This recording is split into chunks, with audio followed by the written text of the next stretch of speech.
cold last night. I had 2 pair of gloves on. I get emotional really. I thought my race was over yesterday. I got in and I just bawled my eyes out because I just thought my feet were so ruined. Nikki Spink saved the day. She just gave me loads of support and was just there. And it just made me realise how much I want it. It's a big thing, this. And you kind of forget in this run world. It becomes like normal for people to do 100 milers. It becomes normal for people to do 268 miles because we know people who've done it 8 times. But it's hard. I found myself like spending all this time with myself. I'm not worrying about the things I normally worry about. I've been singing nursery rhymes and singing to try and get through the pain and try to find out how do I deal with this pain. So yeah, I think maybe I have found a little bit of something. Annie makes a banging brew. It all started with my wife dot watching. Started giving nibbles out and drinks and what have you. So we thought, right, that's what we'll do. Been quite emotional sort of night really. Well, 2.5 days now, we're nearly on the 3rd day now. We knew it was extreme, but we didn't know it was, had some beds. Yeah, but we've seen some nice characters and got a buzz, from it. Like, the main thing that's gone is food. The food's what people have wanted the most. And my wife does homemade flapjack, and it's just been hot drinks and flapjack, really. Nobody wants chocolate, nobody wants fizzy pop. The stomachs can't take it. It's just, a bit of energy with the flapjack and a banana and a drink and go. Like, it's quite interesting to follow. And, you know what I mean? It's addictive as well, mind you, but in a nice way. Yeah, it was a really rough 24 hours. Just falling asleep all the time and then feeling sick a lot, being sick a few times. Yeah, it was graft to get to there. He needs a really good sleep.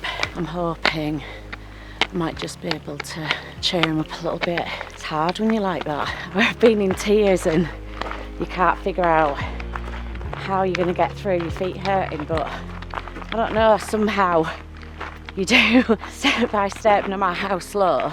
Yeah, you can do it. Just about focusing on the now. Later will come. Day before yesterday was really tiring, coming out of Hebden and that lot. But we're blessed, weather's great. Yeah. Looking forward to seeing all the features now. Long may the heavens hold.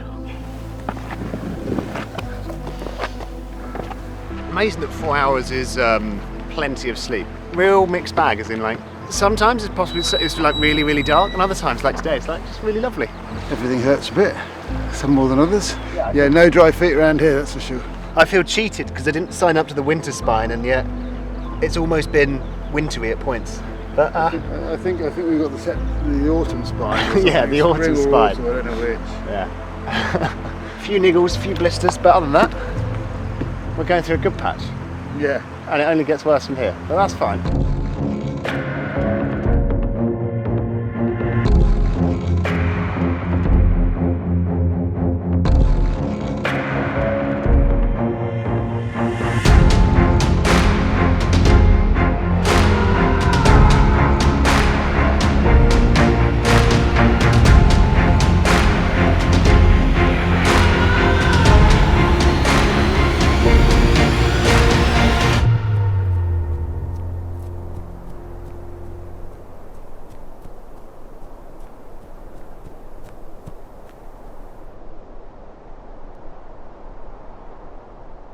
I lost my mind last night, didn't know what I was doing. I didn't understand what hike up Nick was really, or any concept of what was going on. Some of the stones look like whales. Oh yeah, like a huge hallucination. All the stones turn into living animals, and just for a minute, or you get something like the scenery just rotates and stays there, or shifts. It's a bit of a nightmare. I did ask a sheep earlier if it was me, because it seemed to move at the same time as I did, and we seemed to be having some weird twin thing going on. Very weird. It wasn't. It's not me. I'm looking forward to getting to Alston. Decisions to make. How long do I sleep for? Or do you just crack on? I think I'm going to have to let my feet dry out because it's just been impossible to keep them dry. I guess like everyone else, you start to get blisters that make going downhill particularly slightly less pleasant than it was a few days ago. I didn't sleep night one, but the nights are really short, aren't they? So you get dawn then, like the light starts to come in the sky about 3. So you know the day's on its way. It's just my feet aren't happy. There's quite a way to go.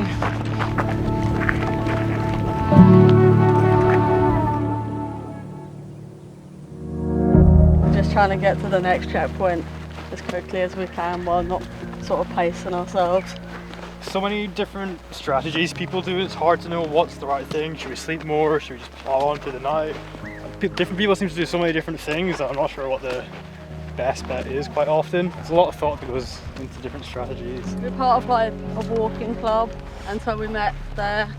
We've done quite a lot of long distance walking club events together. We walk further and further every year, so this is the next step up. Yeah. It's nice to have company rather than going solo. We're quite cheery sometimes because we have each other, so we can kind of enjoy things. Like, I was terrified of culture and snout, so Gordon kind of helped me up that, and then similar when he's been tired, I guess. Yeah. We've been there for each other.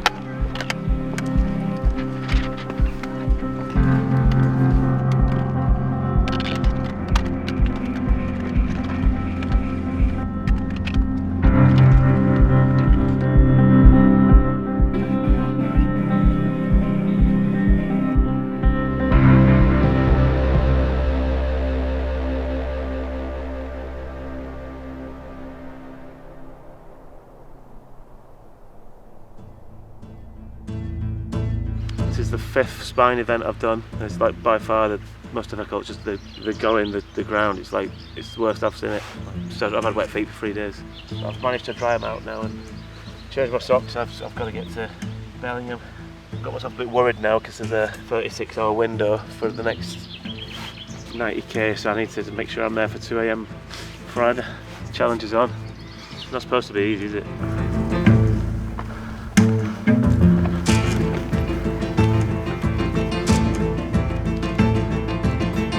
Enjoying it, yeah, it's so beautiful out here, yeah. I did Challenger South a couple of years ago and just wanted next challenge, next step up, so Challenger North seemed an obvious choice.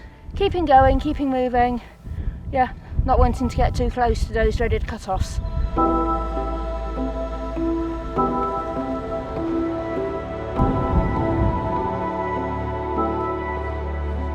Somebody's got to keep the dot watchers entertained, mate. Good evening, dot watchers. I'm back on the village green outside the Border Hotel in the village of Kirk Yetholm. It's been a fantastic day here. You'll notice over my shoulder, blue skies once again. The sun came back and the morale boost has just been enormous. That's all the way across the course, but especially here where it's just been celebration after celebration all day. The first runner to arrive here this morning was Joe Horn, winner of the Montane Summer Spine Challenger North 2024. Joe left it all on the trail. He was shattered as he came across the village green and touched the wall and sat in the John Kelly planter. He was convinced that Sam Harrison was just behind him all the way through, that he had to sprint in order to secure that win. It was an absolute shock to him when we explained that he's had hours and hours of space behind him for a long, long time. I don't think he realised quite how amazing his performance had been, but amazing it was. Congratulations, Joe. And next to make it, of course, was Sam Harrison. Sam has had a grin on his face at every single checkpoint. He might be explaining to you that he's just been hit by a car or that he's lost all of his money and is destitute, but there's always a grin on his face. No matter how much his feet hurt or how difficult things got out there, he was friendly at every checkpoint. He's been well loved all the way up the course and his performance was excellent. Had it not been for Joe Horn, this could well have been Sam Harrison's race. He finishes second in the Montane Summer Spine Challenger North. Emma Hopkinson, she got 3rd place overall in that race and is of course the winning woman. She arrived alongside Fiona Horsfield, the winner of the Montane MRT Challenge North, which was just fantastic. The two had bumped into each other just on the home stretch really, on the way down out of the Cheviots. Emma had sadly had to slow down on account of her bag exploding and having to carry all of her kit in her hands. Fiona didn't feel like it was fair to overtake her under the circumstances, so they crossed the line together. And the winning man, the winner overall of that MRT Challenge North, was Tom Adams. Tom has obviously relished every minute, every step of this experience. He described the scenery that he'd seen, the people that he met along the way. We had to press him to find out what parts of the race had been difficult for him. Just a massive well done from us. It's been fantastic having this inaugural MRT North race as part of the roster this year. Long may that last. And just a short time ago now, Chris Cope crossed the line behind me as the winner of the Montane Summer Spine Races 2024. Chris was astonishing. We've just been debating here if we've ever seen a finisher at the line as fresh as he appeared to be, though he claimed he felt terrible. You wouldn't have known it looking at him. We'd seen that same beaming grin all the way along the course. Another runner who just seemed to relish every aspect of the adventure, the highs and the lows.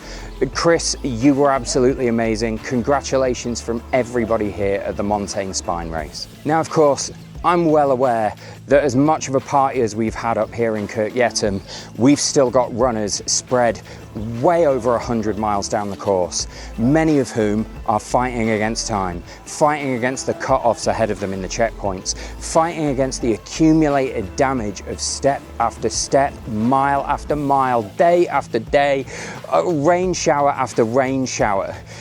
Wish them all luck. Keep following them on the tracker. Remember, there's that messaging service, so you can send them messages of goodwill and support along the way. I know you'll be following the tracker, so will I, and so will everybody else at the finish line behind me. Stick with us. I'll be back tomorrow.